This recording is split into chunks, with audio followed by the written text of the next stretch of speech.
What does the persistence of the KKK, racism and hate indicate about the fundamentals of human nature, do you think? God, that's a good question. I think we really have to look at the Klan as a pretty fluid organization. The organization that we really think of as the Klan, the highly white supremacist, very aggressive white supremacist organization is really, yes, it's true of its first incarnation and its final large incarnation, but not of its major middle incarnation. It was certainly white supremacist. It wasn't particularly violent. I mean, it was violent, but it wasn't particularly violent. And it was a mass organization attracting anything up to 10 million members at one point. I mean, people are shocked by that. I think that figure's probably very high. We should really look at somewhere probably close to 4 million, I would have thought. Yeah. So was it 10% of the entire white American population at its peak in the 1920s? Yeah, I would have thought it could have been up to something like that, yes. That's crazy. Adult population, yes. Yeah. Yeah, I mean, it is quite frightening, isn't it? Yeah. And what's one surprising fact about the Klan that most people probably won't know from your research? Well, there's a Klan organization in Colorado at present, which is not white supremacist, which might be quite interesting. Okay. I mean, one of the strangest things that I've come across with the Klan is actually I had someone approach me from New York who wanted to do a PhD on dogs in the Klan. And I thought, that's a bit of a strange one. I'm not sure that we could do that. But it was quite an interesting idea. Yeah, so the Klan in Colorado, if it's not white supremacy, what is it then? I couldn't really work it out. I couldn't really understand what this chap was trying to achieve. But I think he just felt, well, they're being nasty to us because they're white supremacists, so we'll try changing that. And understandably, people still didn't join it. I think it might have something to do with the name. And at the peak of its power, you said it wasn't necessarily as violent. In some cases, it was more popular. Yes, it was. You could regard it really as a fraternity in the same way as I don't know, say the Oddfellows or the Freemasons. That's really what it sold itself as. It was violent, it was nasty, and it still had very strong white supremacist undertones. But it was definitely a mass movement. Actually, yeah, here's a surprising fact about the Klan. There is one president who was a member of the Klan. Which president? One do you think? Who do you think it was? I don't know. What period? Well, that would give it away. Would it give it away? Okay, spill the beans. I don't know. It was Harry Truman. Harry Truman? Yep, of all people, who was actually a very moderate sort of chap, really. Yeah. But he claims that he was persuaded to join the Klan by friends of his that went along to a rally, and he just got swept up in a moment and joined it. I think it's probably that he was anti-Catholic because he had he was opposing particularly Catholic people, so it could have been. I don't know. I don't really know. We'll never know why he joined it, but he definitely was a member of the Klan. How long was he a member for? Was it a fleeting moment? No, it was longer than he claimed. It was much longer than he claimed. I think he claimed that he was only a member for a couple of months. I think he was a member for 3 or 4 years. So it is quite surprising. When was that? Was that in the 1930s? That was in the 1920s. 1920s. Yeah. Okay. Yeah. So he obviously wasn't president. Yeah, I was going to say. Yeah. No. He was president in 1940s. Yeah. Late 1940s.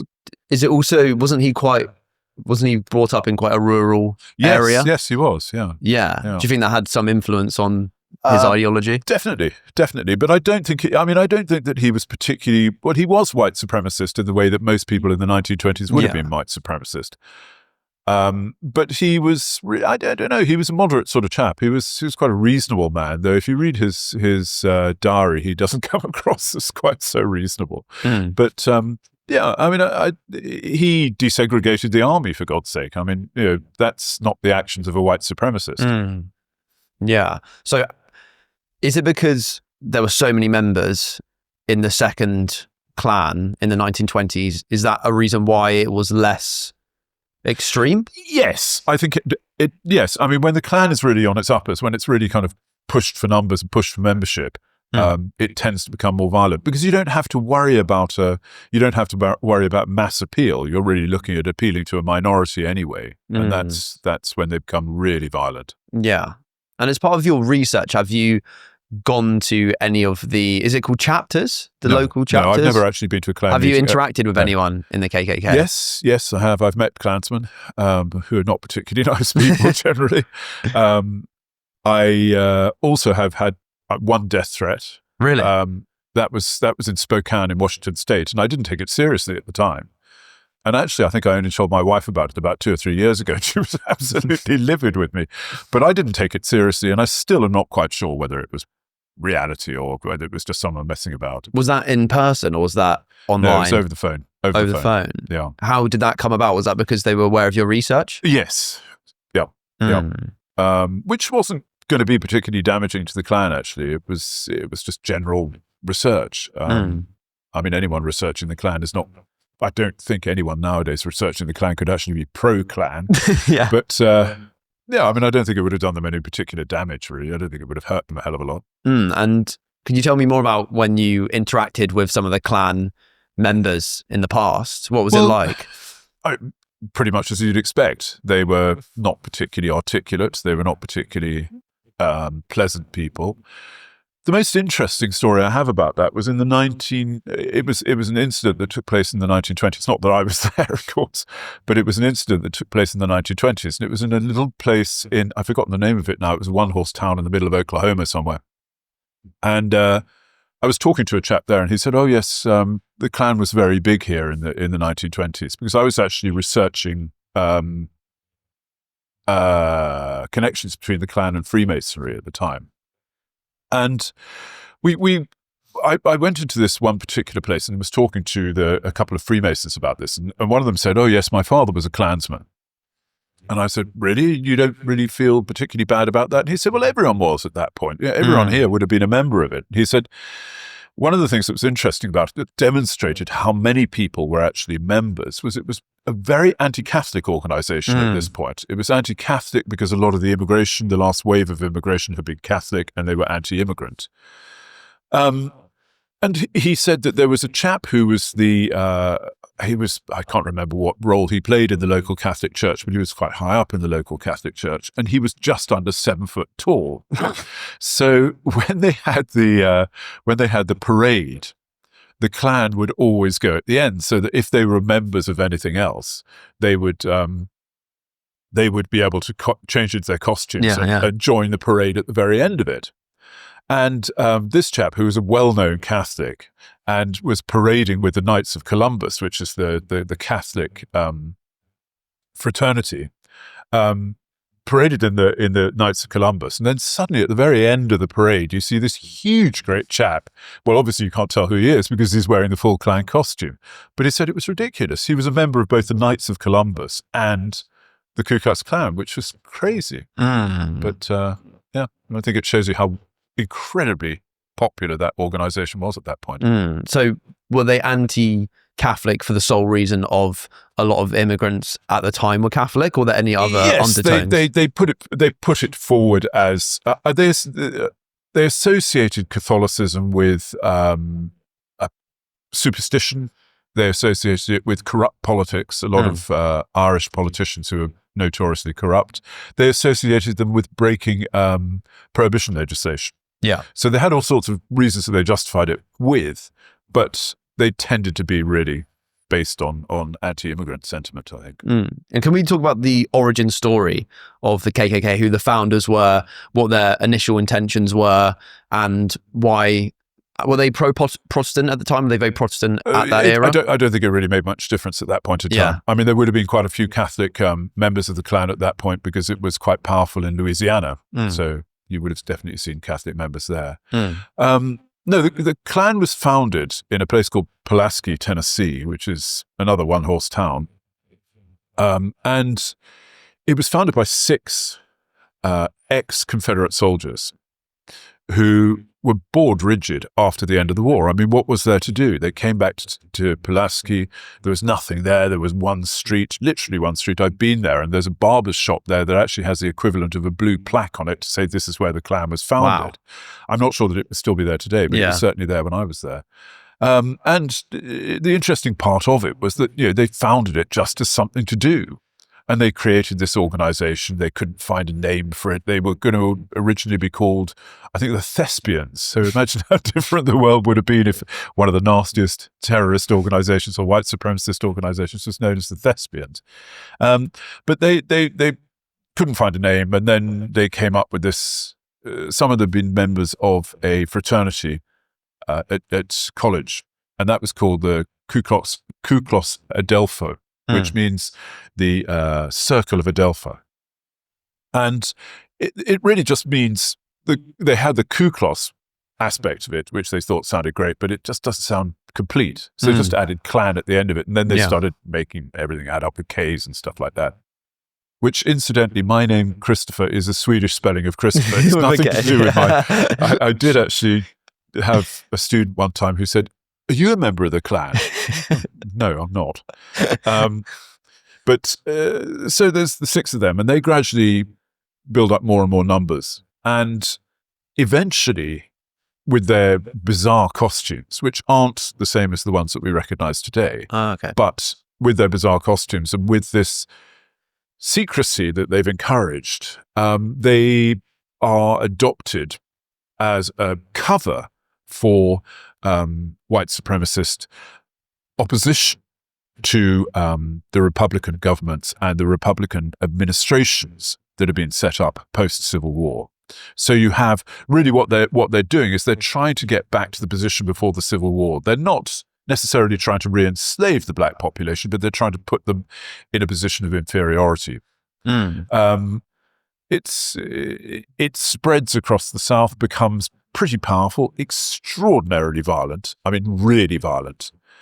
And it becomes a well-known organization, so much so that all white supremacist organizations during this period of flux, this post-Civil War flux known as Reconstruction, are actually referred to in most newspapers as Ku Kluxers.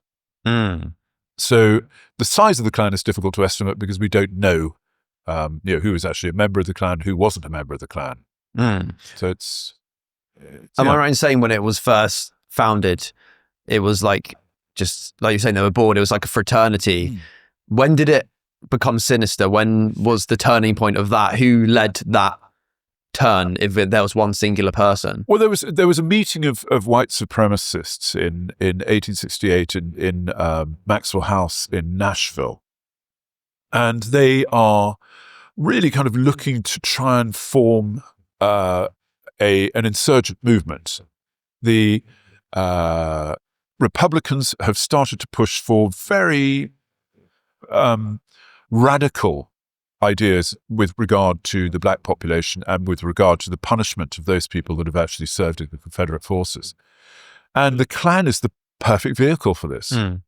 People that turn up there are members of the Klan. The Klan is a good disguise for these people to actually say what they're doing with their purposes.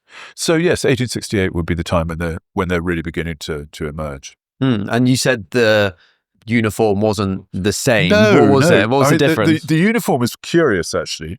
The uniform partly stems from the 1915 film Birth of a Nation, where they are given a uniform.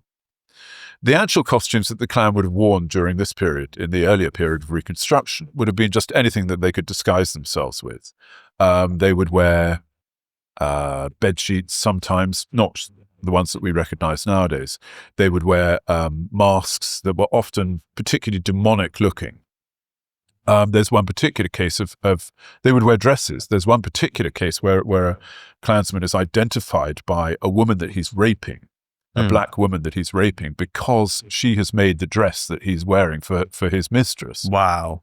So yeah, I mean, so they're a nasty, nasty bunch. There's nothing to kind of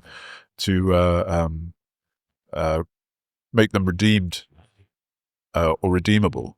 They're just out and out nasty. Was this the nastiest bunch out of the Reconstruction? Yes, they were without a doubt the most violent. Though the 1960s, some clans in the 1960s are particularly violent as well. But anyway, the costume itself comes from when the organization is revivified in in 1915 and then later really into the 1920s. It becomes a business. It becomes a pyramid selling scheme. You have to pay a membership fee, and that is divided up between the people who've recruited you, the people in the central organization in Atlanta, and all sorts of different people. But people make a lot of money off it. And they think, well, how can we make more money? Well, one of the ways we can make more money is if we can actually produce the robes. So they standardize the robes, but the hood is interesting because what happened is that even if you have standardized white robes, people just get their bed linen and turn it into a robe. So they thought, well, how can we make this so it's difficult to actually reproduce? Well, I know, we'll make it really pointy. so they had to make it out of a particularly stiff type of cotton that could actually achieve that effect. So it was very difficult to reproduce at home. So the reason why we've got that unbelievably sinister look to it is nothing to do with Spanish priests, which is often where people think it comes from, but more to do with the film and greed, basically. So was it not to make them look sinister? Was it just to make it unreplicable? Wait, hold that thought. I'm genuinely so grateful that you've stuck around with us to listen to these fascinating insights from the guest so far. If this episode has given you one piece of knowledge which has helped you understand yourself and the world a little bit better than before, the absolute best way to support us is to pay it forward and hit the share button right now. Don't let this knowledge stay hidden. Please send it to one person who will benefit from this episode. Thank you so much. Let's dive back into the rest of the episode. I don't know. I mean, in the 1920s, I don't think it would have been particularly in their interest to make them look sinister, though since they loosely based themselves on the Reconstruction Klan, who did want to look sinister, it's difficult to say. It's up in the air, really, isn't it? Yeah. And when did the organization become hierarchical? I've heard the name General Nathan Bedford Forrest becoming a grand wizard. Yeah. I mean, I think you need to be slightly careful of that. Yes, they definitely took the titles. Those titles were put together at the Maxwell House meeting in 1868. And that is, they are ridiculous sounding, but that's a part of the purpose. Part of the purpose is if you make them sound ridiculous, people will think they are ridiculous and not take them seriously and not be particularly worried about them. So it distracts attention from enemies in the North in particular. But it becomes hierarchical there. So you have, grand goblins, all sorts of ridiculous names. But they actually do correspond to military ranks. So it's quite a shrewd system. It's devised by a chap called Wilson, if I remember rightly. But why was there a hierarchical system? Why? Yeah, why do they make it hierarchical? It's a command structure. It is a command structure.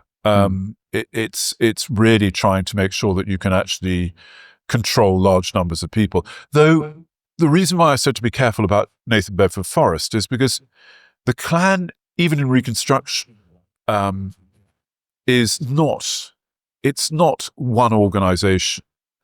The clans of different states have completely different objectives. The clans of different cities may have different objectives, even down to a county level. Within the state, the clans may be very, very different, and they don't necessarily cooperate with each other either. Really? So Nathan Bedford Forrest to be appointed imperial wizard, which is meant to be the kind of the sort of field marshal of the clan, if you like. Doesn't really necessarily give him that much power. It may be that he was. I'm not entirely sure about that. I think really that if you can make it out to be one organization, it becomes that much more powerful. It looks that much more powerful to those people observing it. And there's no doubt that they play on that, but I would say it's never really one organization. It is in the 1920s. But even then, the differences between the different states are dramatic. Why were these differences, and why were they all happy to be under the umbrella term of the KKK if they weren't one big organization most of the time? Well, I mean, I think you have to look at people's reasons for joining the Klan in the 1920s. If you joined it very early, it might well be that you're joining it to try and make money out of it. If you're joining later, the chances are there's a good idea that, let's say you're Jacob, and you own a shop in Pulaski, Tennessee. that's what you're known as, Jacob the shopkeeper.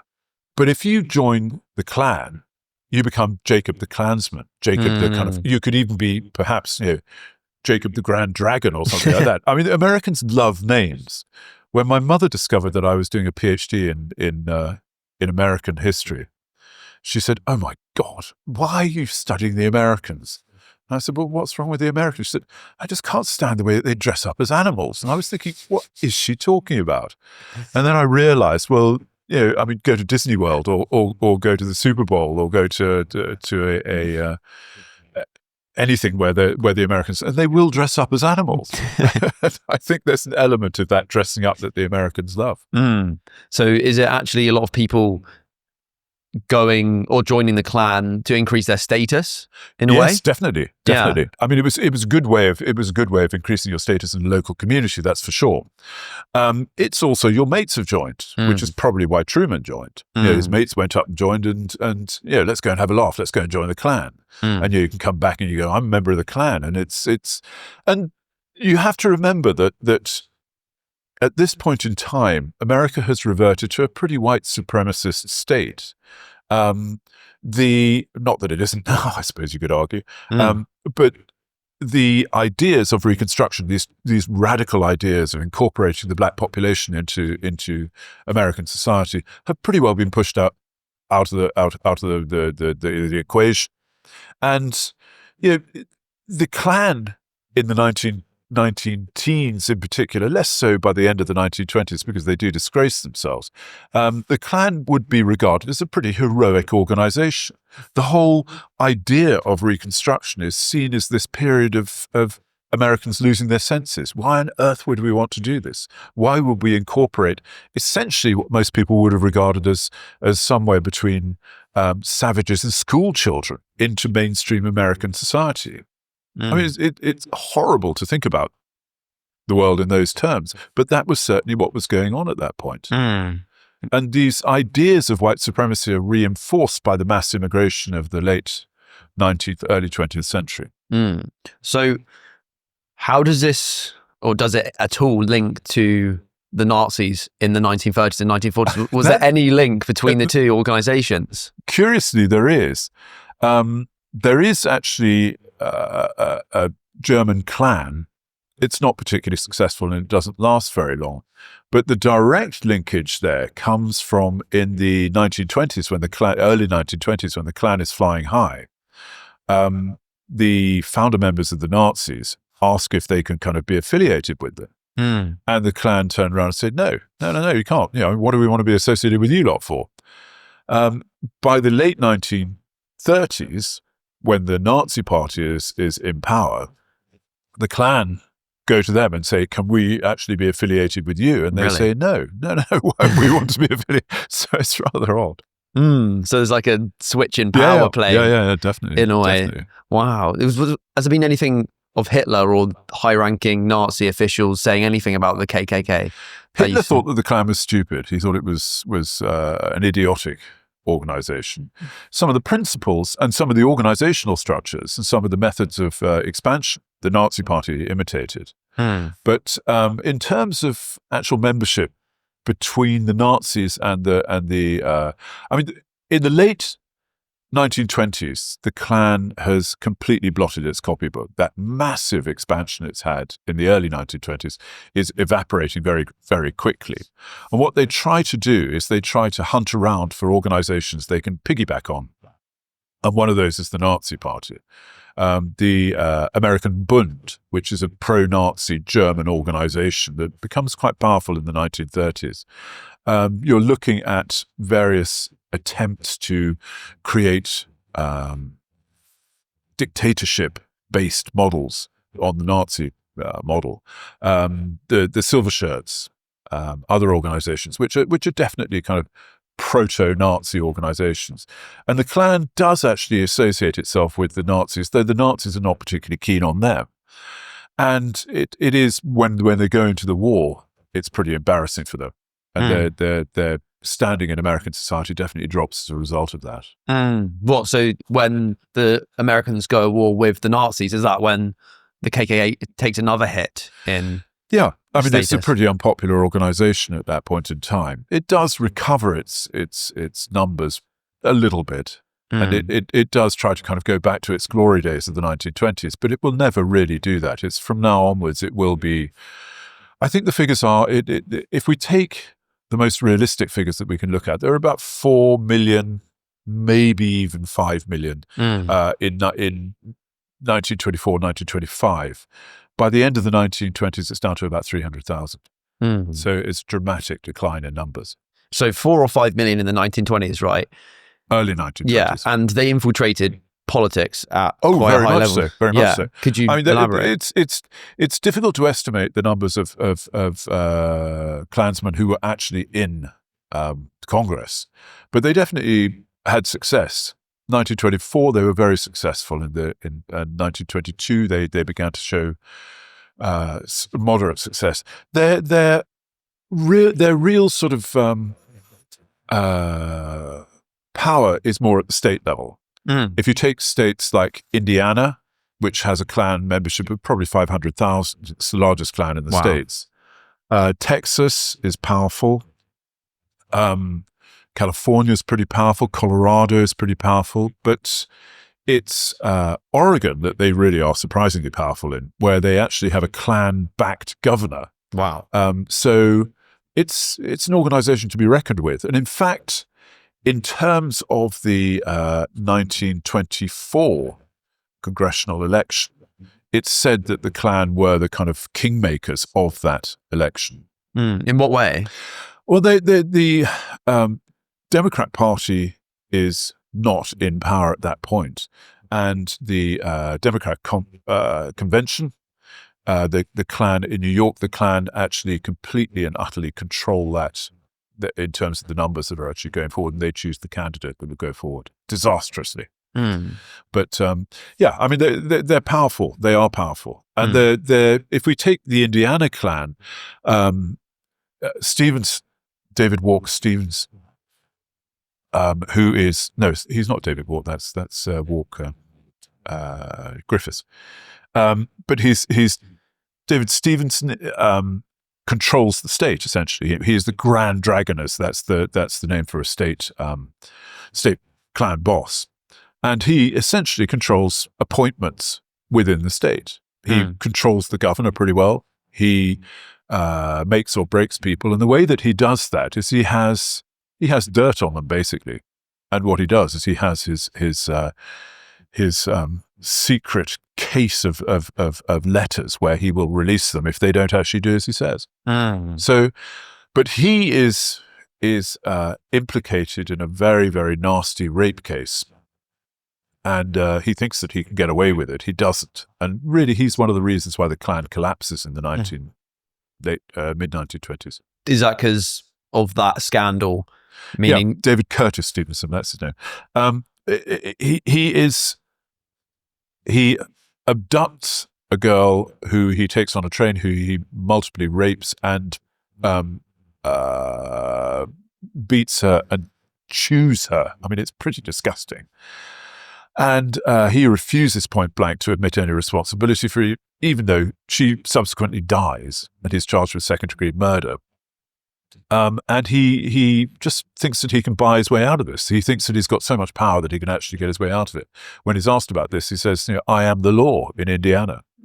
And he is found guilty. He's sentenced to prison, and the Klan really can't take that sort of damage. It's stood on a clean politics, family values, and then you have the most powerful Klan boss caught doing this. It doesn't work. It really doesn't work. And were there any laws on a national level that was influenced by the KKK, or the KKK were able to enforce? I mean, we still actually, curiously, and I can't work out quite how this works, most states have anti-mask laws to try and control the Klan. And we see all these ICE operatives at the moment wearing masks. I can't quite understand how that fits. But yes, I mean, there are laws that have passed against the Klan. Kansas passes interesting legislation against the Klan, declaring that every Klansman every Klan meeting has to declare its members. If you join the Klan, you have to say that you're a member of the Klan. Well, that's not good news for a secret organization. There are other pieces of legislation that are passed to try and control the Klan. In terms of of things that the Klan pass, the Klan backs school legislation where the outlawing of parochial schools. So, in other words, schools that aren't controlled by the federal or the state government, but are controlled by other organizations. The Catholic Church being the major one that they're aiming for, but also Jewish religious schools. Military colleges presumably would fit into that. So it's a bit of a weird one. But that's passed, and that's passed in Oregon. There's an attempt to pass it in other states. I think Colorado might pass one. I can't remember. But it doesn't pass in other states. Kansas attempts to pass one, and it does pass. So, but yes, I mean, the Klan does have an impact on politics, definitely. Very, very prohibition, very anti-alcohol, even though most Klansmen would have been drinking, as most Americans were at this point. Why is that the case then? Why are they the anti-alcohol, but still drink? It's American. It's they're so pro-American that they have to be kind of. I mean, one of the reasons why David Curtis Stevenson is considered to be so hypocritical is because he was drunk at the time that he raped Madge Oberholzer. So he's drinking as well, which is ridiculous. But yes, I mean, they make a big point of not drinking and being very, very anti-bootlegger as well. Yeah. And in terms of the atrocities and the murders that they did over the years, how many instances are there where the Klansmen got away with it completely? Are there quite a lot of those instances? Almost Really? always, yes. Wow. Yes. I mean, murder peculiarly is not a federal offence. It's a state offence. What's the difference between those two? The difference being that one is tried in a federal court, the other is tried in a state court. And if you're tried in a state court, the chances are it's going to be done at a county level. If it's done at a county level, then most of the people that are actually on that jury are going to be white, firstly. So let's assume that the person that has been murdered has been lynched, and that there are Klan people involved in that. They're not going to convict. They're just not going to convict. The Klansmen are very, very rarely convicted of brutal crimes. I mean, probably right up until the 1960s, actually. Wow. Yeah, I mean, it's pretty shocking. Even really overt. Yes. Public. Yes. Wow. Yeah. Has there been any instances before the 1960s where a Klansman was maybe given a death sentence or was convicted for a long time, or was it literally every single time the Klans member would kill someone? I can't think of any that stand out. I can't think of any offhand. I'm sure there were, but I can't think of any. And what actually led to the first Klan almost dissolving until the resurgence of the second one in the 1920s? Well, I mean, some would say that it was Nathan Bedford Forrest who dissolved it in 1869. He didn't. I mean, even if he wanted to, he wouldn't have been able to. The really peak violence associated with the Klan is probably between there and 1871, 1872.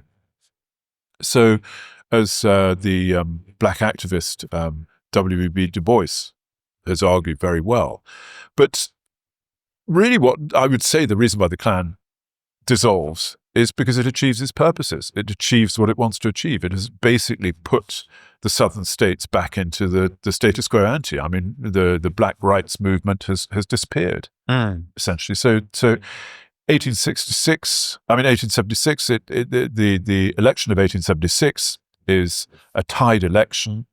And the Klan have bullied everyone in the southern states to make sure that there's no real Republican vote there.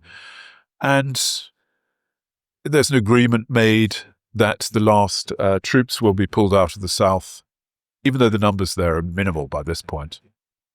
And the whole idea is that it really signifies the federal government washing its hands of what's going on in the South. I think it's easy to say that the federal government is just being cowardly. There is an element of that, I think. but also the attention has gone. The way that the South is on the verge of civil war throughout, second civil war throughout these years, I think makes people think, well, what do we want to do this for? Why do we really want to go back into a civil war to protect people who really aren't that significant to most Americans? Also, this center of interest has moved. Before the Civil War, the South is the center, the driving force of the economy, the American economy with cotton. Now it's the West. Everyone wants to go west. Everyone wants to go and settle the West. They want to go and prospect for gold in the West. It's a different world. 1865, when the war ends, the Civil War ends, everyone's full of enthusiasm. Let's build a better world. Well, that doesn't happen, and they just think, well, why are we wasting our time trying to achieve something when the South really doesn't care? And why is it the South where the KKK has persisted and originated from compared to the North? It is fundamentally an insurgency for the reinstatement of the old South, as they would see it. And it's as simple as that, really. So it is a Southern movement, really. When we get into the 1920s, that romanticization of the post-Civil War era has meant that people think, well, I could be a Klansman, I could be a hero. And particularly Birth of a Nation, that one particular film, which we have to see as the first real blockbuster. You went to go and see Birth of a Nation, and it was somewhere between a superhero film and Saving Private Ryan and Gone with the Wind, or whatever you want to, whatever. It's this incredibly romantic action film. They show it in places I think it's in Kansas they show it, and people are so excited by it that they're shooting holes in the roof with their 6-shooters. Wow. People are, there's instances of people coming out of the cinema in New York and immediately wanting to go and lynch a black person. Wow. It's a very, very important film in many, many ways. Yeah, because it said that's a major driver in the second Klan. Definitely, Could you tell me more about the backstory of A Birth of a Nation and why it was so pivotal and what the film was about? It's based on a series of novels by a chap called Dixon, and it's really trying to give a white supremacist view of the South. And that's a very popular view at this point. I think the actual book that it's based on is written around about 1900. And this David Walk Griffiths, who's a relatively successful director up until before this, sees this as a perfect vehicle for a blockbuster film, and he's got all sorts of ambitions, and he raises a large amount of money. I think it's somewhere around about $100,000 that he raises, which is a massive amount of money at that point in time. And he shoots it over a vast scale, or makes it look like a real epic, and it just takes off. It's the film to go and see, and it will be, will remain that. It's perfect timing. It's also coinciding with the 50th anniversary of the end of the Civil War, so it's quite, people are thinking about that period of time. It also coincides with America's remaining out of the First World War. The First World War is taking place in Europe, and America has said, we don't want to be a part of that, and they're trying desperately to stay out of it. So they've got all sorts of elements that are kind of adding to this. But it's a chap called William Joseph Simmons, who's a bit of an oddball, who really realizes that actually we could refound the Klan. He's obsessed by that film for a start. He's also been brought up in the South during these years. He knows the situation there. He's very much associated with the South, and he famously has a dream in which he sees he's been knocked over by a car, probably because he was drunk, because he was a notorious drunk. I think he probably walks out in front of the car, gets knocked over by it, and is invalided. During his time invalided, he famously has this dream where he sees the Klans up in the sky and running around the clouds, and he starts drawing pictures of the Klan and recovers and takes a whole lot of his mates up onto a place called Stone Mountain, and they burn a cross up there and launch the second coming of the Klan. It doesn't do anything for a couple of years, and it's not till he gets linked in with a couple of marketeers that it really takes off. But Edward Young Clark. Edward Young Clark, yeah, he's an interesting character. Could you tell me more about him? Yeah, he's essentially what they used to call a booster, what we now call an advertising kind of executive. And what he did was he was somehow related to, I can't remember the connection, but anyway, he meets Stevenson. Stevenson's having a tough time selling the Klan, largely because all he wants to do is make long speeches and design sort of costumes and stuff like that, and people really aren't that interested in it. So he gets hold of this chap, Edward Young Clark, and his sidekick, who Lizzie. Oh, I've forgotten her name now. Anyway, they decide that they're going to advertise the Klan, and they're really going to make a go of it. And they form this idea of a pyramid sales organization. They also structure the objectives of the Klan. They start to put forward the idea that it should be anti-Catholic, that it should be pro-prohibition, that it should be all sorts of different things, anti kind of Red Scare and all this. Because at this point in time, you have an anti-communist movement taking place in the States, and Clark decides that one of the best ways to do it is show it as being truly patriotic, and in order to do that, he can position himself as being anti-union, anti-communist, anti-immigrant, anti-whatever he wants. It's all anti. It's nothing. The only thing that it's actually pro is prohibition, which is probably anti-booze. So, and he puts together this idea, and it takes off. It just takes off. But it's particularly helped by the fact that they have to appear before a congressional committee, at which Simmons, who's always been considered to be a bit of a twit, he's very, very odd. He's very tall. He's got bright red, spiky hair. He looks bonkers. And he wanders around. He's a member of a lot of different fraternities, and he wanders around in an old-fashioned frock coat with all his fraternal badges down the lapels of his. He just looks like the local weirdo. And he really comes into his own when he's produced in front of this congressional committee. He really comes into his own. He really pulls it out of the fire, and he makes such a great speech and does it all so dramatically. In fact, at the end of it, he pretends to pass out and just goes, "I'm overcome," and just does this. But he argues that there's nothing that the Klan is doing that's wrong. In fact, he says the Klan is as innocent as the breath of an angel. So. Something we might dispute, but he certainly convinced Congress of it. And numbers just go mad because it's all over the papers, and the numbers just go crazy. Is that how they expanded them? Was it through the papers? Yes, very much using advertising methods. Very much. They had their own papers. They also piggyback. They would also, as they got bigger and bigger, they actually managed to take over more and more papers. They were very good at placing good stories in papers. There's a lot of anti-Klan stuff in the papers, but in a way that just polarizes opinion, I suppose. Yeah, and also if there's loads of anti-Klan stuff, it's in the headlines. People that aren't aware of the Klan are suddenly aware of it. Exactly. Any news is good news for an organization like that. Until it isn't. Yeah. And it certainly becomes that way. When did it become that way? Really, 24 is where it starts to break. You're looking at 23, 24. It doesn't have a very long heyday. It doesn't last for very long. The glory days don't last very long. There's a lot of infighting in it.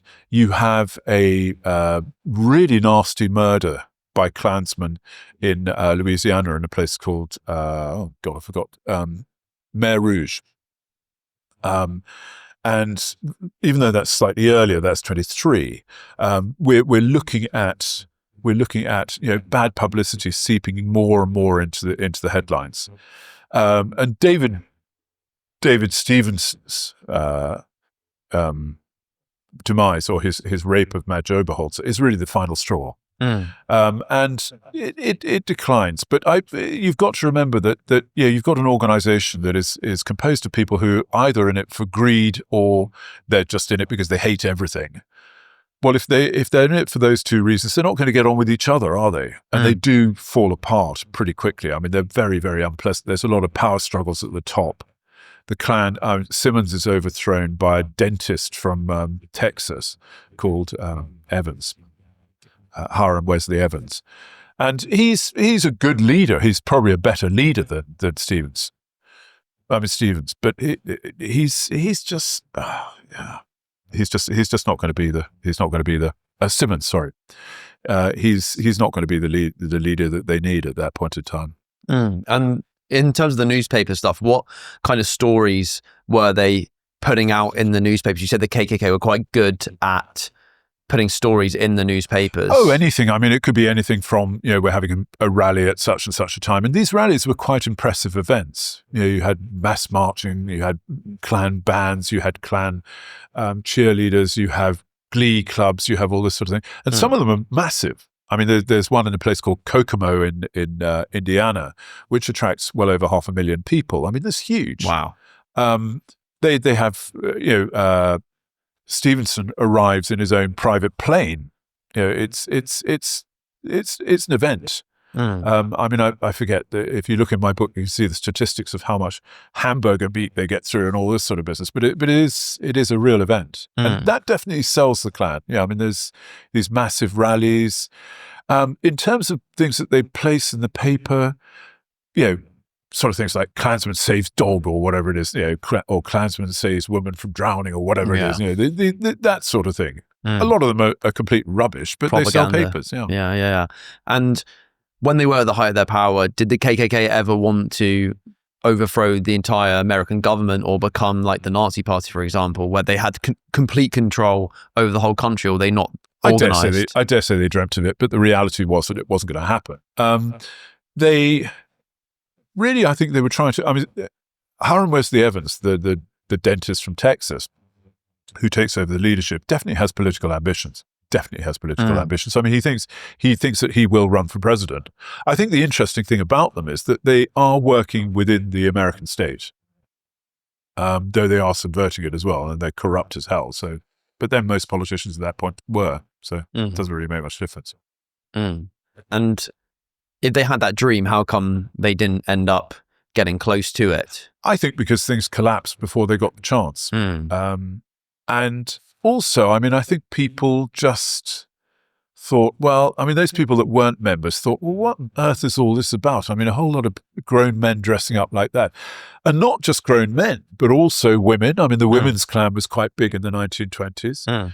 And also, you could even join it if you were a child. And there was an organization called the Royal Riders of the Red Robe, which, if you didn't quite qualify to become a Klansman, you could also,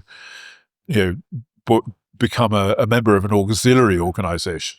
I mean, the interesting thing about that film, The Black Klansman, is that there was an instance of that taking place in the 1920s, where a black chap actually did manage to join the Klan. Yeah. How is it? Well, it was all done by, most, if you didn't actually join at a rally, you were joined by post. And they had no idea, what color the person was that was joining. He just wanted to see if he could join it, and he could. Well, he just did it for an experiment. Yeah, just did it for a laugh, I think. I don't think he did very much with it. Yeah. And it's not terribly well known, but he definitely did. Wow. Is that the only recorded evidence for a black person being in the KKK? No. I mean, in the what is it, the 1980s, isn't it? The Black Klansmen are set early 1980s. Yeah, I mean, that was definitely true. I mean, a black man did join the Klan. That's crazy. I mean, there's a wonderful Dave Chappelle skit where he's a Klansman and he sort of doesn't realize that he's black, and he's spouting all the white supremacist rhetoric, and he has no idea that he's black, which a blind black man who's and when they were doing all these good deeds, especially in the 1920s in the Second Klan, were they still committing the crimes and the murders and the lynchings and the whippings? Oh yes. I mean, Stevenson is in Indiana is overseeing donations of massive checks to libraries or whatever. And at the same time, people are burning crosses to keep areas white.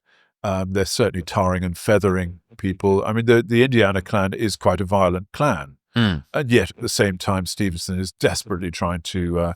the Oklahoma Klan, I think there are... What is it? In 1922, I think there were... I'm probably wrong. I normally am with statistics, but I think there was something like 14 violent incidents every week in 1922 that were connected with the Klan. And they could be anything from, perhaps beating someone up to tarring and feathering them, which is particularly violent, to castrating is another one that they, I mean, if black men were discovered with white women, there was a good chance that they would be castrated.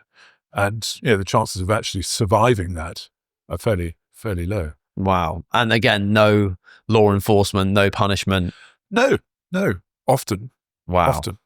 I mean, there must be instances of where they were actually kind of convicted, and there certainly were in some states that were particularly anti-Klan, but then you wouldn't have a particularly violent Klan in those states. Yeah. And what is tarring and feathering? They're two things the KKK did. Tarring and feathering is horrible. I mean, tarring and feathering, you are covered in hot, just off boiling pitch, and then they cover you with feathers. Wow. And the idea is that the tar sticks to your skin and burns you dramatically. I mean, there's a very good depiction of it in the John Adams, the series about John Adams. And most people think, well, tarring and feathering, there's a good chance it will kill you. I mean, if for no other reason than the shock, but you've got to get that off you. And in order to get that off you, when you take it off, it takes the skin off with it. So you're essentially skinning someone. Wow. It's really vicious.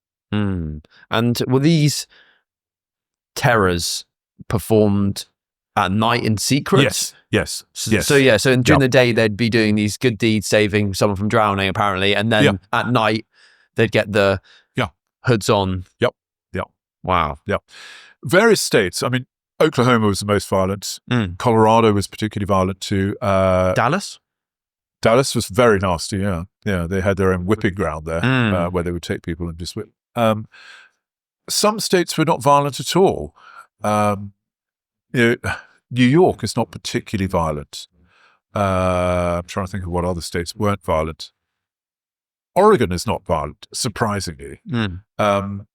Often the southern states, the Klan are not massive. I think because Texas is the exception, really. But really, in the 1920s, the Klan didn't have the power in the South, except for Georgia, which is Atlanta is the capital of the Klan. I think really because of the history of it, that people in the South either regarded it as almost sacred, and they thought that this was just a silly version of it, or the fact that people just thought, well, actually, this isn't something we should be celebrating. Not even in the South. I would have thought so. I mean, I think people are beginning to change their minds there. Beginning. Yeah. And am I right in saying in the 1920s, in the Second Klan, they expanded their enemies to multiple groups? Why do they do that? Why isn't it? Well, because Simmons really didn't really have a program. I mean, like I said, all he wanted to do was sort of dress up in his costume and make speeches and write different rituals for the Klan. But he didn't really have a specific program. And when that's altered by the marketeers, they come up with, anti this, anti that. What is, and they vary it according to which states, which is, for example, in California, a lot of the opposition is anti-Mexican. Well, you don't have that many Mexicans going up to Oregon, so they change it to anti-Japanese in Oregon. So there's it's a mix and match, pick a mix of hate, really, if you like. And was it also very anti-Catholic during the 1920s as well? It was very anti-Catholic, anti-Catholic. I mean, you could argue that what tied the Klan together in the 1920s was anti-Catholicism, either anti-Catholicism or prohibition, but the two of those are linked. But that's because a large proportion of the immigrants that have come in since the 1890s I mean, you need to remember that between 1890 and 1914, more Americans come into the States. So in a period of just under 25 years, you have more Americans arriving in the States than have more people arriving in the States than you have had up until that point in American history. Wow. So it's a huge change. It's almost 1 million people a year coming in. Wow. The population of America in 1920 is only 100 million. So if you've got 25 million people coming in, 24 million people coming in, it's actually slightly under that, but around that, it's a massive proportion. I think it's around about 15% of the entire American population in 1910 were actually born in another country. Wow. Which, if you think about that, I think the statistic now, we are very worried about. I mean, Americans are very worried about it. It wouldn't be more than I would estimate, probably somewhere around 6-7%, something like that. So, where do these people come from? In sense, well, they're largely coming from Southern and Eastern Europe. The two main donor nations are Southern Italy and Eastern Europe, Eastern European states, Poland. So you've got a lot of Jews coming in. You've got a lot of Catholics coming in. You've got a fair amount of Muslims coming in. But they're coming from countries that they haven't traditionally come from. And they're regarded as being quite backward. They're regarded as being very rural. They're peasants. And the Americans just think, well, we're never going to assimilate these people. They're never going to become proper Americans. Of course they do. And the interesting thing is that Americans quickly forget that they might well come from immigrant stock. Yeah. I mean, I was quite surprised the other day when I was talking to a chap who I thought was quite a reasonable chap. And his mum was from Norway, and he was, ranting on about immigrants coming in. And I said, well, would you have stopped your mother from coming in? He said, no, that's different. I just think, well, how? I mean, an immigrant is an immigrant, surely. But, yeah. What does it say about the way the human psyche's coded? Well, I think if you take the Klan was actually founded to try, not founded, but initially its purpose was to actually try to keep the black population out of power. There are a variety of reasons for that. It may be that they consider them to be racially inferior. It may well be that they consider that if they get the vote, they're going to always vote Republican, and the South is Democrat, so it would change the political structure of the South. But once you go forward from that, you've got an organization which is dedicated to somehow being anti-everything. It's not an organization that fights for anything except for traditional American values, which we could argue are anti anyway. So, but it's I think what it says is that there's no better way of getting into power than scapegoating someone, and we see it nowadays. I mean, Trump is a master at it, isn't he? He swaps the enemy all the time, doesn't he? I mean, I'm interested that he's chosen this Antifa battle that he's taken on recently. As far as I understand it, and I may well be wrong, but as far as I understand it, it seems odd that you're battling against the idea that the population are calling you fascist, or a certain proportion of the population are calling you fascist, and you attack an organization that is openly anti-fascist. That doesn't strike me as a clever maneuver, but he always seems to come out at the end of it. Sorry, I don't want to rant about Trump. Don't get me started. Yeah. And is it, again, with the scapegoating and anti-everything, anti-the other, is that our in-group, out-group bias? Yeah. Our tribalism? Because why are these probably second-generation, third-generation immigrants themselves in the 1870s, the 1860s, then... Well, I think you need to consider questions of security, don't you? I mean, it doesn't take much to turn people against other people, particularly if they're not actually that secure themselves. I think that I don't know. I mean, I think maybe you could just come down to the fact that people aren't very nice, really, underneath it all. That our civilization is a very, very thin veneer, isn't it? Really? I mean, I'm horrified by I find the anti-immigrant bias that we have in this country at the moment extraordinary. If we think that we've got a lot of immigrants now, what on earth do we think is going to happen when global warming really kicks in? And how are you going to keep those people out? Maybe I'm naive. I don't know. Yeah. But for such a young country. The States. Yeah. I mean, immigration is a peculiar issue in the States when you have people that are kind of, maybe first-generation immigrants. Yeah. Who are actually... But I think it's a question of security. It's a question of... Straight after 9/11, one of the curious facts was that the supply of American flags ran out. Really? Because people had to demonstrate their patriotism by putting an American flag up.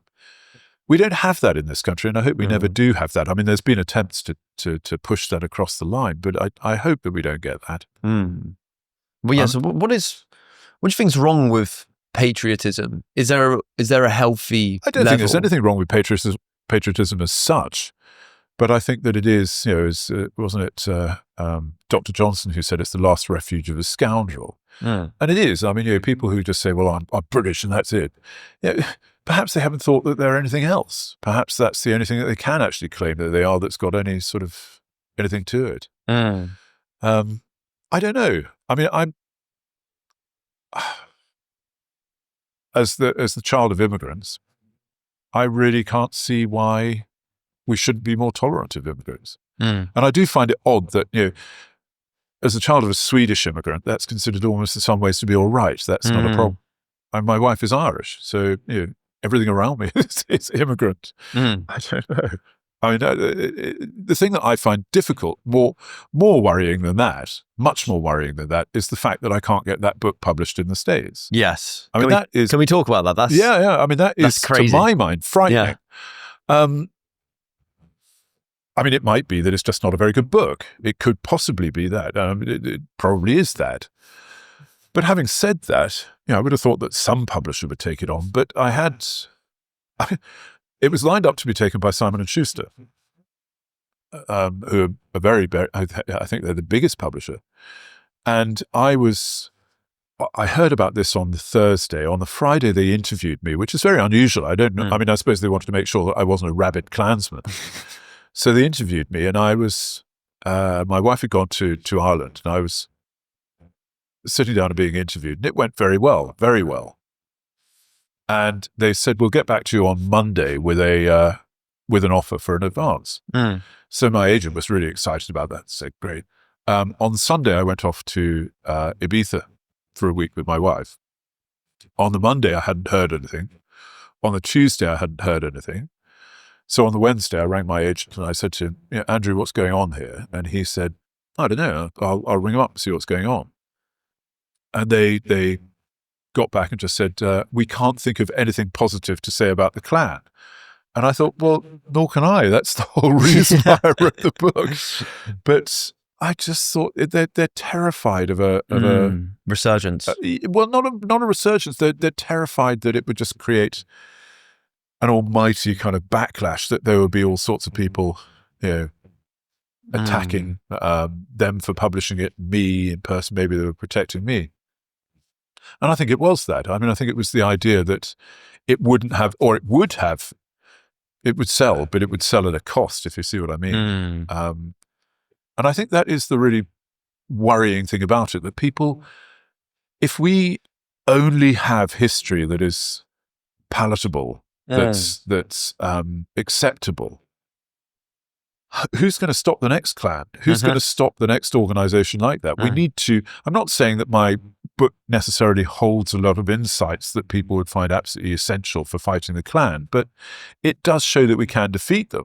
It shows that they do have their Achilles heel. And it perhaps shows that the way that you go about that is just to think it through, not go head to head with them, because you just create martyrs that way, but to really kind of put together a coherent program so that you essentially strangle them, really, and you make sure that they are not the general population considers this to be a hideous organization, which I think we universally do, don't we? I think that's the sad part of that whole debacle with that book. That, and I was hoping it would contribute to my pension. Yeah. Which it's not going to without the Americans. So do you think it's America trying to brush it under the carpet? Yes, I think there's a certain element to that. I think there's a certain element to that. I think it is that, and it's also the idea of it's a shameful element to their past.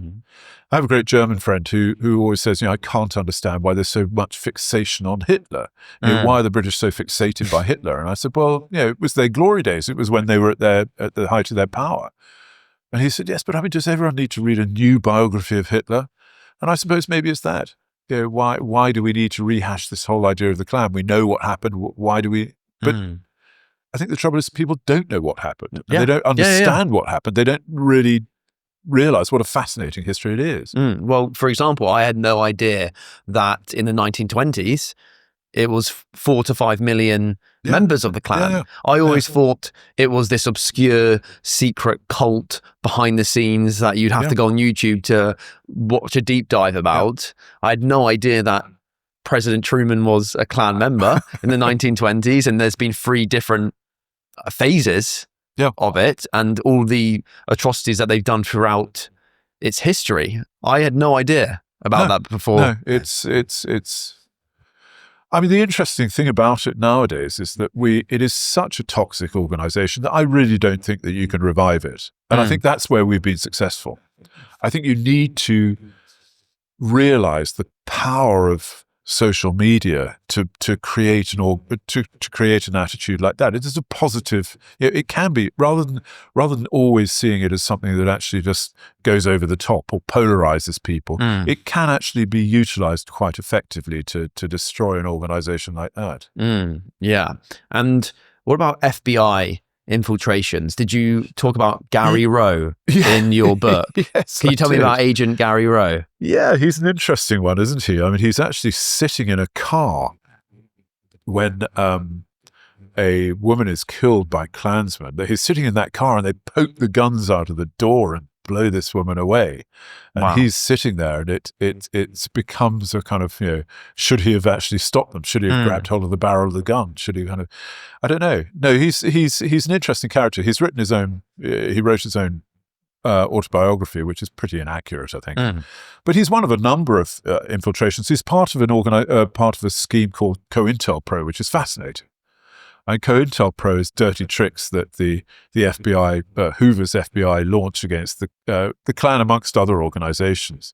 And they do all sorts of really weird things. Some of them are quite inspired, actually. I mean, some of the things like the Klan will organize a big meeting. I mean, the Klan isn't that big at this point in time, but they'll organize a meeting of all the head Klans people, or so they claim anyway.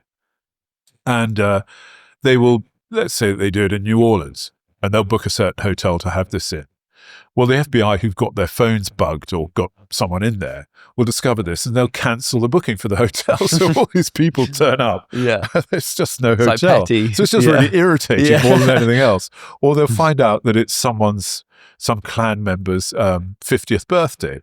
So they'll send him a birthday cake and it'll have 49 white candles on it and 1 red candle on it. The chap will read all sorts of stuff into this because it's not, but they do really good dirty tricks on it. A lot of sort of honey traps and things like that. But the trouble is that Hoover is such a kind of shifty bloke that his automatic way of doing it is just dishonest if he can. I mean, if dishonest naturally, and honestly if he has to go about it any other way. But yes, he's interesting, Gary Rowe. But look into COINTELPRO. That is really fascinating. Very effective too. Very effective. What was their goal? What was their incentive? Oh, but they were trying to destroy the Klan essentially. The FBI has not been particularly anti-Klan until the Mississippi burning murders,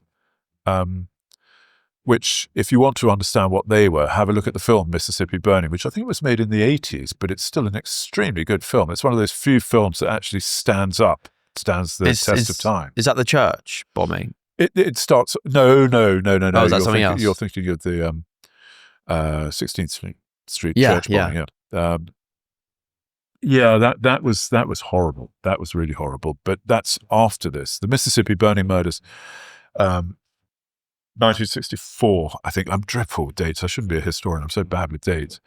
But the 3 civil rights activists murdered, and the police effort to actually catch the people that did it are ridiculously bad. And it's really, you could argue, it's the tipping point of the Klan don't get away with it this time. They really are kind of hammered. And it's an interesting one. Look it up, the Mississippi burning murders. But yes, the 16th Street church bombing is horrible. It's 4, is it? No, I can't remember how many years. Is it 4 or 9? Young girls killed as they're getting ready for communion. Communion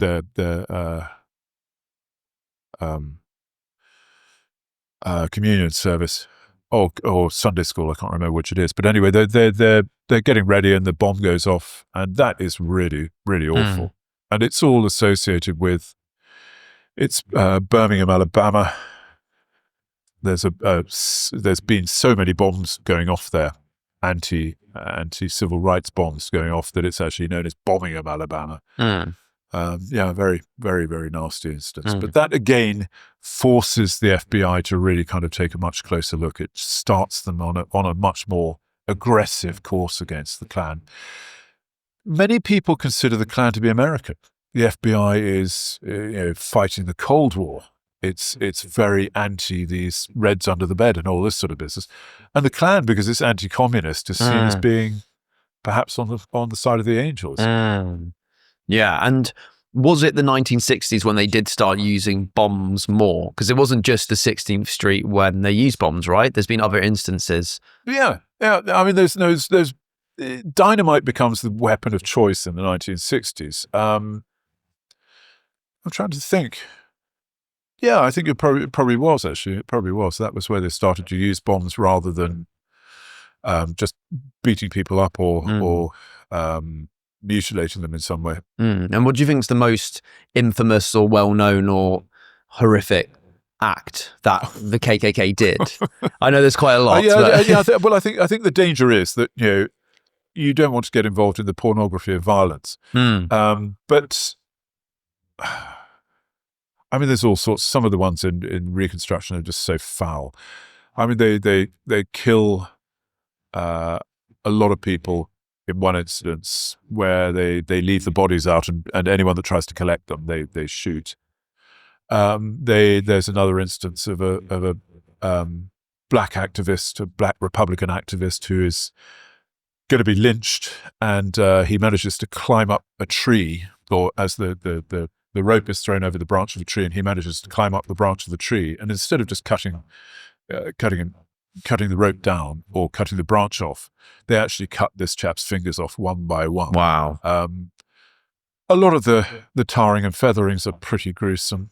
There's people mutilated in various ways. I mean, it's not an uncommon thing to have KKK either carved onto your forehead, or to have silver nitrate used, which will actually essentially burn in there and permanently put the letters KKK onto your forehead. There are lots of different ways they do it. I mean, they cripple a lot of people just by beating them so badly. Yeah.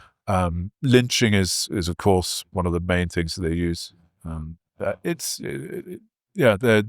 is definitely a glorification of violence within the organization.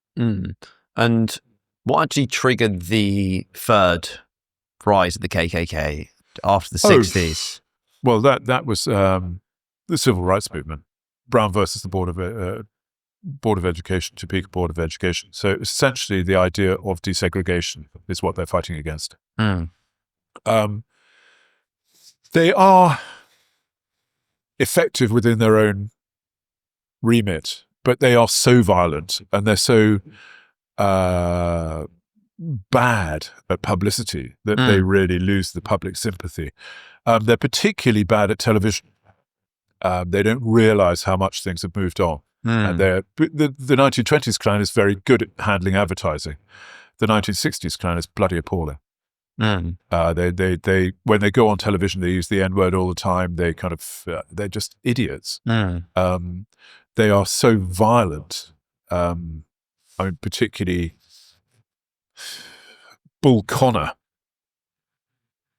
who is a notorious Southern policeman who has his what he calls his end dogs, which are trained to attack black activists.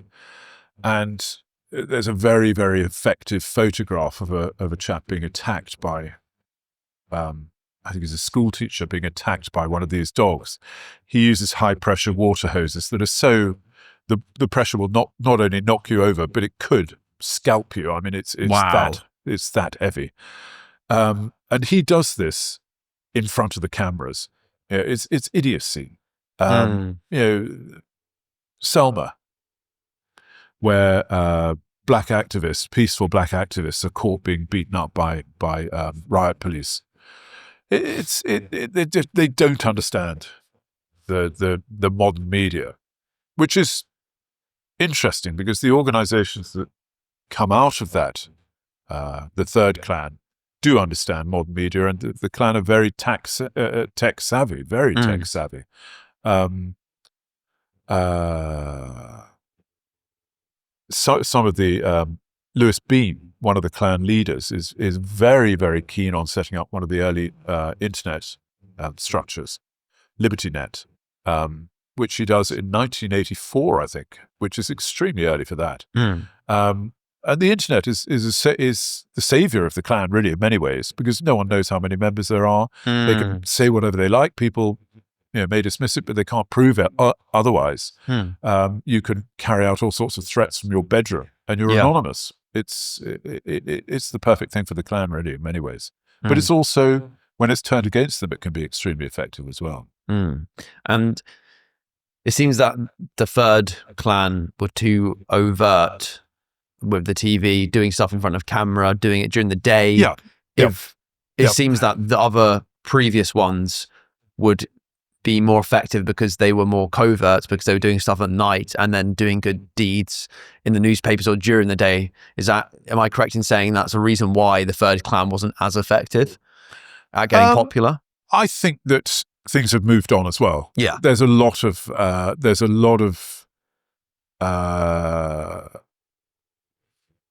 support for the civil rights movement. White supremacy is really, you know, people feel that is an idea that's at least, again, overt expression of that is not something you would do. I think there's that. I think it's also the fact that it's not just that the Klan are particularly bad at that side of it, or the white supremacists are particularly bad at that side of it, but it is actually that the civil rights are very, very good at it. Really good at it. I mean, Martin Luther King, extremely telegenic. He's a wonderful speaker. And they know what they're doing. I mean, things like the Montgomery bus boycott, that is very, very well handled, very well organized. They leave them, you know, lying in the dust, really.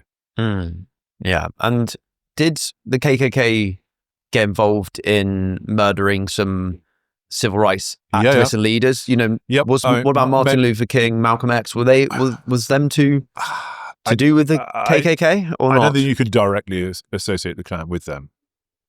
Medgar Evans, who's NAACP leader, he is very much a Klan. Yeah, that was the Klan did that, and they did attack civil rights activists. They attacked the Freedom Riders. They controlled a lot of the police forces in the South. Still, at this point, it may not be Klan membership, but it's definitely Klan sympathies. So yeah, it's definitely they're definitely kind of powerful to a certain extent. But that power they use so badly, it really comes back to bite them hard. And has there been any like recent examples of the KKK doing any of these atrocities, any murders, lynchings in the last 10, 20 years, or has it been really obscure? There have been. There's one particular, I think it's about 2014, where a young gay teenager is killed. They tend to actually go for alternative lifestyles. It doesn't tend to be. It is. I mean, there are obviously racially motivated ones, but there are more sort of. There's a lot more bluster than there is actually activity. But yes, I mean, there certainly are. Atrocities being carried out. I mean, Dylan Roof, who killed 9 people in a church, he definitely had Klan sympathies.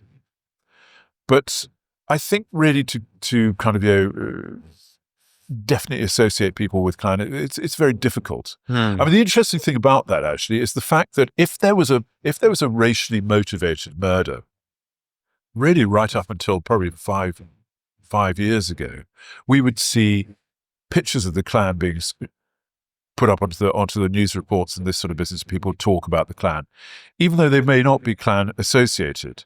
That doesn't happen now, and I think that's a very good thing, because what that did was it just made the Klan look far more powerful than they actually are. And I think one of the things that we've got to be very careful of is say, most of the Klan nowadays are internet trolls who really would have difficulty achieving most normal, day-to-day tasks. I mean, they managed to screw up so spectacularly that, I mean, I think that nowadays the Klan is a spent force. Is perhaps the end result of it. And where do you see over the coming decades white supremacy? Well, hopefully it's going to die. But whether it will or not, I don't know. I mean, has it had a lease of life with Trump? I'm not sure.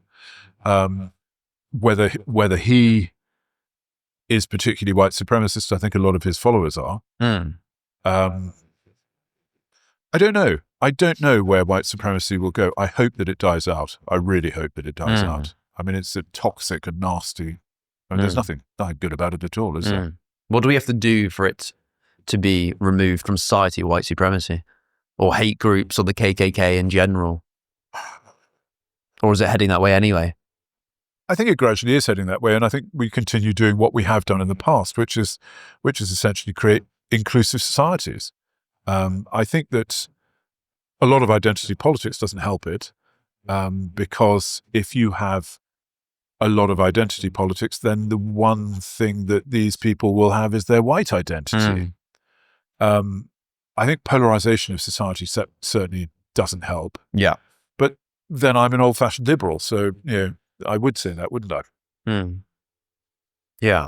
But in terms of destroying an organization like the Klan, you just have to shine a light on it. You have to show what idiots these people are. You have to stop people from wanting to join it by making them look like the buffoons that they really are. I mean, they're a bunch of, internet trolls, really, is what the best way of looking at them, I think. And the trouble is that when you have a rabble-rouser like Trump, it gives them power. It doesn't matter whether he says that he doesn't support them. It doesn't matter whether he says that he would condemn David Duke, which is debatable anyway. But what's important about that is that you just don't go into the politics of hate. And that's what he is doing all the time. So he's creating a space for them, which I think we had effectively blocked off. It could be waiting for any moment of weakness, any opportunity to spring back into action.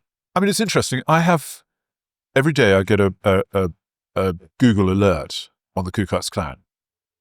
And up until about 6 or 7 years ago, those would consist of historical analysis of the Klan. They would consist of maybe a person who had been in blackface or something like that, or whatever. Now it just consists of one poor, sad individual dropping Klan leaflets around an area, which actually makes a national paper because it's so rare. It happened last night in Virginia, and there were 7 or 8 different articles about it. There was also another one, this was curious. There was an article that associated an organization in, where was it? San Diego, that was a black charity that wouldn't associate with white people, and they said they were like the Klan. They were accused of being like the Klan, which I thought was rather an interesting one, that a black organization is accused of being like the Klan. But yeah. Well, so are you saying that a black charity didn't want to associate with white people in general? In general, yeah. Surely that's a problem as well in itself. Not as extreme, but absolutely. Yeah, it is. It is. I mean, this is what I'm saying. Identity politics are creating the ground for, clearing the space for organizations like the Klan. And I think we need to be very, very careful of that. Yeah, I mean, I always considered England, maybe naively, to be on the right path towards a multicultural society. I'm not quite sure that it is now. And I think we need to be extremely aware of what we're doing in those circles. Yeah. And what about modern slavery? Modern slavery. You've done some research and work on modern slavery. I'm just writing a book on modern slavery at the moment, which is very dull. I wouldn't recommend it to anyone. But it's a history of modern slavery. Or it's a history of slavery in America since abolition. Modern slavery is. I got involved with that. I was associated with the Chief Constable of Devon and Cornwall, who Sean Sawyer, who was the head of modern slavery for the British police, and I got very interested in it. I had a couple of PhD students who were working on it. It's a fascinating subject. I think what we need to start thinking about now is that we're clamping down on the traditional modern slavery, which perhaps we have the wrong view of anyway. We tend to see the modern slave nowadays as a Vietnamese girl working in a nail bar, or perhaps some Eastern European bloke working in a car wash, or arranged marriages. I think what's interesting about modern slavery nowadays is what will be the impact of the internet. Not the internet, of artificial intelligence. It has the ability to perhaps take over 40% of jobs, and that creates an underbelly of people who, if they're not employed, are definitely going to be vulnerable to exploitation. That's what I'm really working on at the moment. That's what I'm interested in. So, if people become unemployed, 40% of people, as a pessimistic percentage. How would that make them susceptible to modern slavery? How would AI replacing jobs make modern slavery more rife? Because the conditions that they will be employed under would be similar to slavery, because they'd be so desperate for work of any sort. We could argue that Uber drivers, it was considered for a while. The whole idea of the gig economy was actually kind of one form of modern slavery. I think that's one of the dangers that we face, actually, is that we're expanding the parameters of what constitutes modern slavery too far, I think, nowadays. What do you think does constitute as modern slavery then? God, almost anything. It's interesting to say, let me ask you whether you consider organ theft. Is that modern slavery? Organ theft? Yeah. What, so? Let's say you go on holiday to Turkey, get very drunk and find out you've only got one kidney the following day. Is that a form of modern slavery? Is cloning perhaps a form of modern slavery? We're getting to the point, I think, where in the future we will look at animal rights and perhaps natural rights constituting various forms of modern slavery. It's an interesting one. I think it's interesting because it is so expanded now. I think it's generally accepted that arranged marriage is a form of modern slavery, or certainly can be considered to be a form of modern slavery. I don't know. You tell me what isn't modern slavery, really? How would you define modern slavery? I don't know. Really? Yeah. I think that the term modern slavery, the term was coined by a chap called Kevin Bales. And I was at a conference with him one time, and I said to him, what would you say is modern slavery? He said, I don't think there's anything. He said, I said it in the 1990s and it became a kind of a modern phrase. And he said, I think actually that it's just slavery, that the idea of the modern is redundant. It's just slavery. I think what happened was that we thought that we had, that slavery was a thing of the past. And now we realize that it isn't. My history of slavery since abolition is really concentrating on things like Chinese enslavement in America, the prison system in America, gain artificial intelligence, sex slavery, stuff like that. That's what I've been researching. But to be quite honest, I've moved on from that. I just find it so depressing that I've moved on. I mean, both the Klan and modern slavery I found very depressing. And I'm actually now working on hippies. So good change. Something more good juxtaposition. Well, it was my wife actually. She said to me, "Stop working on such miserable subjects. Do something that's upbeat." So I'm working on hippies. What attracts you to that darkness then? I don't know, and I regret it. I think actually, because there are times when you just think, "Oh God, I can't take much more of this." Actually, it just is so miserable, and it's so. I suppose with the Klan, it was a form of how can people behave like that? Why do they behave like that? And then it was, maybe by understanding this, I can do something to stop it. And certainly there was more of an activist streak in me with the modern slavery. But with the hippies, I think I'll just turn on, tune in, and drop out. That was good. We seem to have quite a negativity bias naturally, but a lot of people, myself included, seem to be drawn to these dark topics or dark characters. Yeah. Dark romance. There's a massive rise in dark tourism, isn't there? Nowadays? What's dark tourism? It's going to places like Rwanda to go and see where the genocide took place. There's debate as to whether should we. Auschwitz is falling apart now. It was not meant to last for that long, and it's falling to bits. Should we restore it? Do you think we should restore it?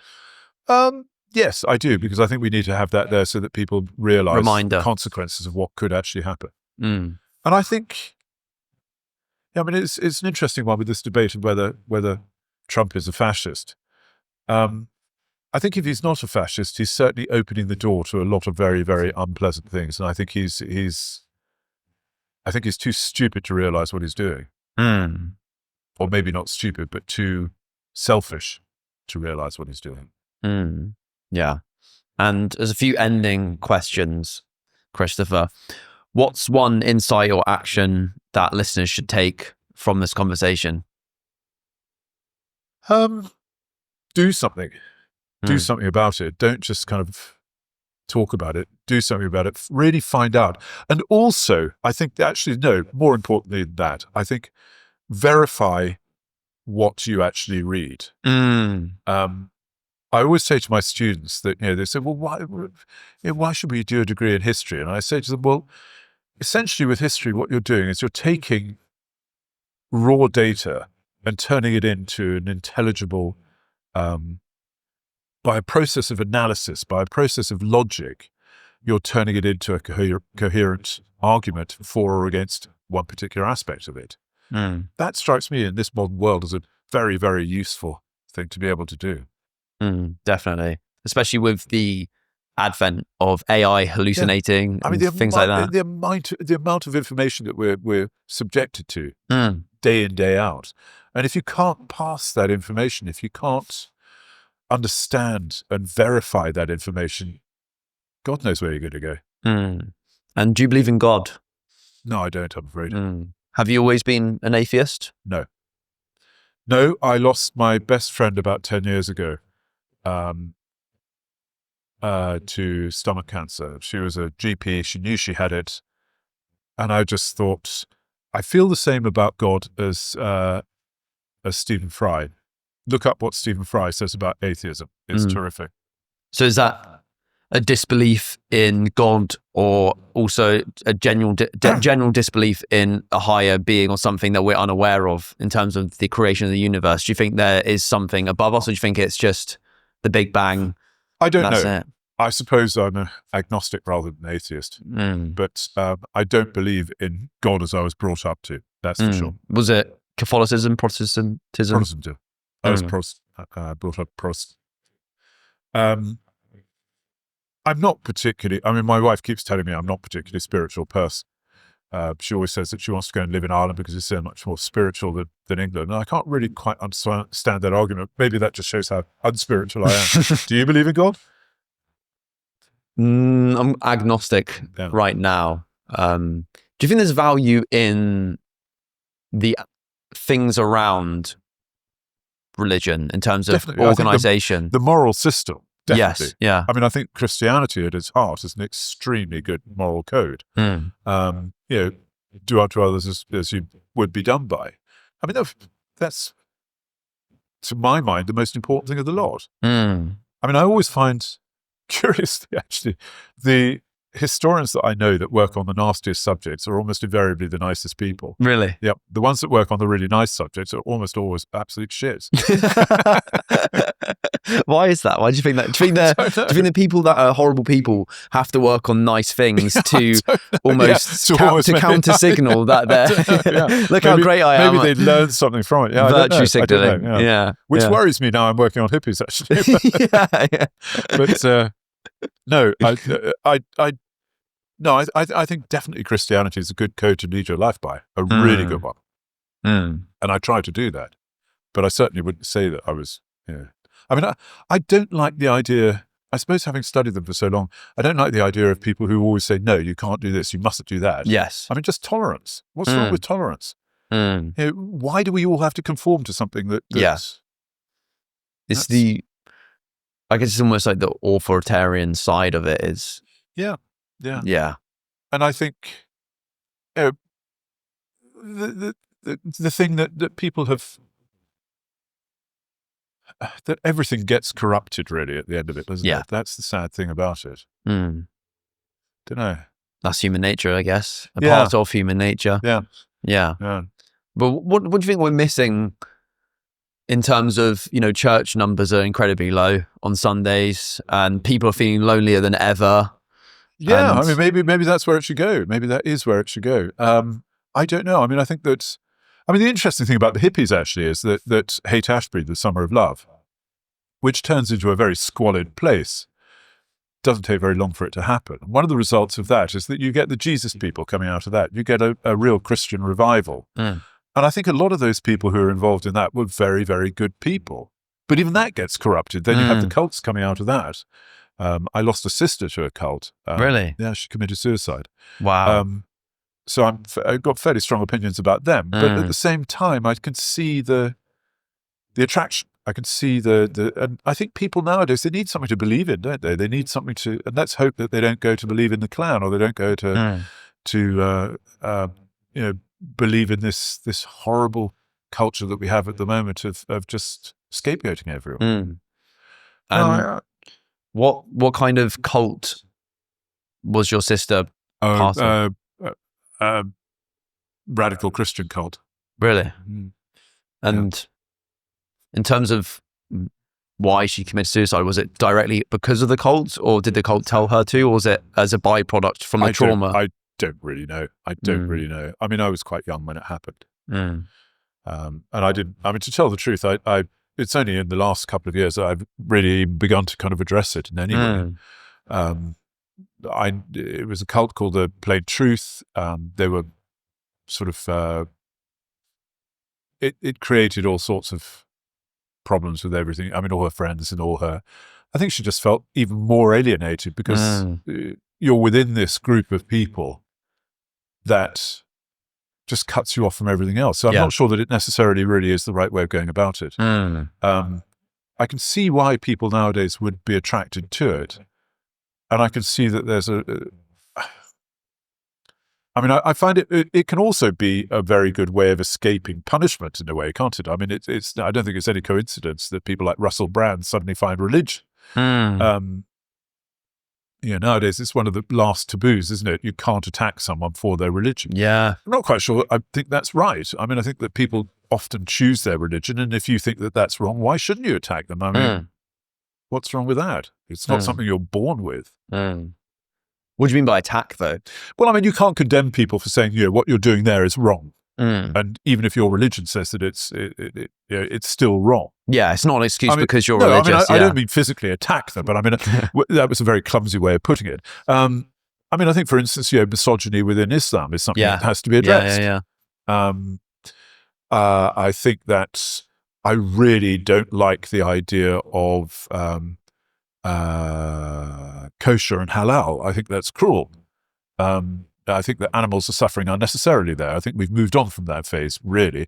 I mean, I dare say I'll be condemned for saying that, but at the same time, I just feel that's my belief. I wouldn't stop anyone from doing it, but that's what I feel. I think it's having the ability to have different beliefs to people. Yeah, it's tolerance. Being able to express them as well to each other and disagreeing without throwing a fist or shunning someone. Exactly. I mean, I think if you want to live in a multicultural society, you have to be tolerant, and that applies to everyone. I think. I think we've gone a long way in Christianity. We've come a long way from the ideas of turn the other cheek. That just doesn't happen anymore, does it? And I think I always found it really extraordinary that you had branches of the Christian church, refusing to admit gays. I mean, how can that be? The whole idea of the teaching is that you accept other people, warts and all. Wow. Yeah, so a lot of contradictions and hypocrisy in that sense. And what brings you life? What's the meaning of your life? God knows. I don't know. My kids, I suppose. Yeah. I've got 2 daughters who I'm mad about. Yeah. Do you think everyone should have children? No, I mean, I think everyone should do whatever they want or whatever they can. No, I wouldn't presume to tell anyone what else, no one else what to do. I mean, I don't think I've got the right to do that. Any more than I would take any notice of them saying it to me. Yeah. And how does having kids bring you life?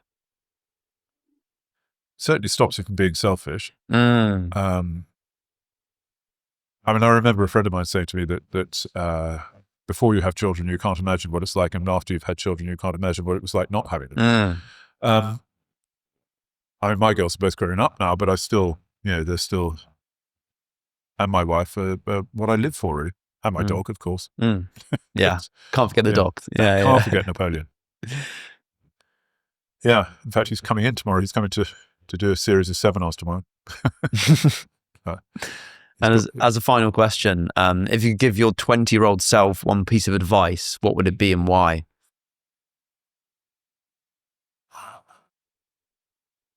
Probably the same as everyone always says, just have the confidence of your own beliefs. I think the trouble is I think people at the age of 20 don't know how great they are. They don't know if they just push it that little bit further instead of giving up. Certainly in my case. What was I doing when I was 20? I was working on a trawler and hating that. Yeah. No, I was just working on a trawler and sort of sleeping in between. A trawler? A trawler, yeah. A fishing? Yeah. Really? Yeah, out of Brixham in Devon. Yeah. How come you're on a trawler? Well, I didn't become an academic until I was in my late 30s, early 40s. Oh, wow. I was a sheep farmer on Dartmoor for that period in between that. I spent a year working on a trawler. I think it was my sort of Jack London moment. I just wanted to lead that kind of rough to tufty life. And I mean, I learned a lot. Yeah. What did you learn from? Well, I learned a lot about fish. And I'd been to boarding school so I could get on with people. You have to. I certainly wouldn't send my kids. I didn't send my kids to boarding school, but in fact, one of them went for 6th form, but largely because she'd been sucked in by Harry Potter, I think. But yeah, no. What did I learn on that? I learned how to get on with people. I learned how to work hard, bloody hard. I learned how to do with less sleep than I'd like. And actually, once, I think it was the first time I'd ever kind of thought, I'm dead. I really am dead. It was a false 10, and it was all over the place. The skipper was panicking. Everything seemed to be going sideways. And we learnt when we came back in that another boat had gone down. Wow. With all hands lost. And yeah, I mean, I think that's probably what I did learn, that, I could face my own mortality and come out the other side. But it was terrifying. I mean, it was I suppose, a bit like what war must be like. How was that? So in a massive storm, what were the waves like? What was going on? Bloody frightening. Were you like tumbling around the rooms and stuff? Oh yeah, everything was going on. How did you get out of the storm? We just managed to go through it, but it was frightening. It was frightening. And it wasn't, I thought, well, this is just a storm. But when I saw the skipper panicking the way that he was panicking, I thought, this is something more. It's not a good sign. No, it's not a good sign. Yeah. And yeah, one of the crew was praying, and I never thought that he'd pray. What did you do? What was going through your mind? I think you just carry on, really. I mean, you just think, right, okay, that's it. And it is a peculiar experience if you've ever had it. I can't think if I've ever had it since, but it is a thing where you just think, I'm gone. That's it. And suddenly, I mean, people always say this, but it happens, when you're, yeah, I'm not sure I want this broadcast. No, it's a peculiar one. I think it's good for people to know, though, in the sense, those experiences, near-death experiences. Yeah, I mean, my wife said that she had it when she gave birth the second time. Really? She said she thought she was going to die, and she said she was outside her body. She was looking down on herself. Wow. And she's not like that. I mean, she's very sort of, but she said she was just looking down on herself. Wow. And she said that was I didn't have that. Yeah. But yeah. And what was life like after that experience in the storm? Same. Was it just? It's all the same. If you've ever been really seriously ill, you always think, well, if I get through this, I'll be a better person and all that sort of. Within a month, you're back to the same old thing. Yeah. No, I don't know. I mean, I think. What would I say to my younger self? I think that's a really interesting question. I mean, I've been asked it lots of times, normally in the pub, so I've always got a very, very quick answer. I never remember what I said. But no, I think I would just say, believe in yourself. I really would. Very, very good advice. How old are you? 21. 21. So what did you say to yourself? Or what do you say to yourself now then? What have you learned in that last year? Similar to what you were saying, belief comes before ability. So if you believe in yourself and you push the boundaries, like this is the first in-person episode we've done, and I could have easily carried on doing the ones on my laptop. You're a very good interviewer. Very good. Yeah, I appreciate it. And just, I think always stretching yourself beyond the limit continuously is how you grow, right? Yeah. But it's the only way you'll grow. No, it's you just don't realize that kind of, I mean, on the one hand, there's that kind of immortality of youth, which you don't realize you've got. And then on the other hand, there's this thing that, I mean, one of the things I think about the hippies that's really interesting is, if you think about the hippies, it's such a radical movement that how on earth did it get acceptable? How was it acceptable? And I think the thing was, a lot of people just thought, they're young, leave them at it. Let them do it. Let them do what they want.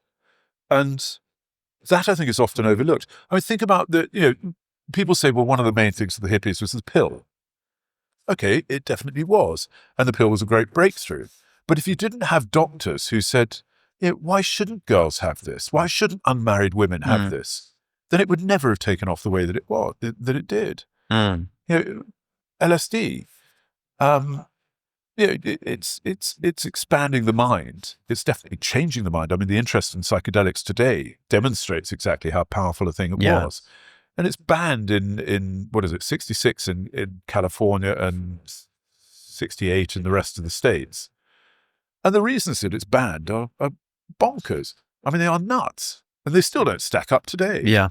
Banning weed. I mean, why? I mean, I'm not druggy in the slightest. I don't use anything. But I don't see why people shouldn't. I mean, I can understand controls on heroin. Yeah. I could understand controls on ketamine to a certain extent, but I don't think that you should. Anyway, before I incriminate myself, I better stop, haven't I? Well, if people want it, they're going to get it, right? Yeah, absolutely. And it's better to get it in a clean, standardized way from a shop. Absolutely. And also the government make money off it. Exactly. So maybe they'll lower our taxes. Yeah. Well, we'll see what happens in the coming decades with that, right?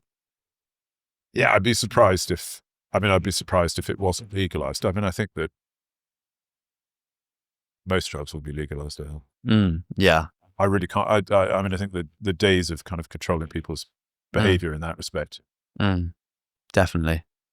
Kristofer Allerfeldt, ladies and gentlemen. Kristofer, really appreciate this. You were great. First in-person episode, so well, I'm glad it was you. Yeah. No, you're good at doing this. You'll go far. Yeah, thank you so much. And where can people go if they want to check out your work? You said the books banned in America, but well, it's not banned in America. It's just not published in America. Not published.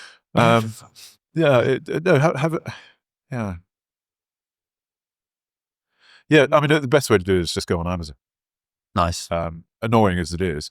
Yeah. But, yeah. All right, nice. Awesome.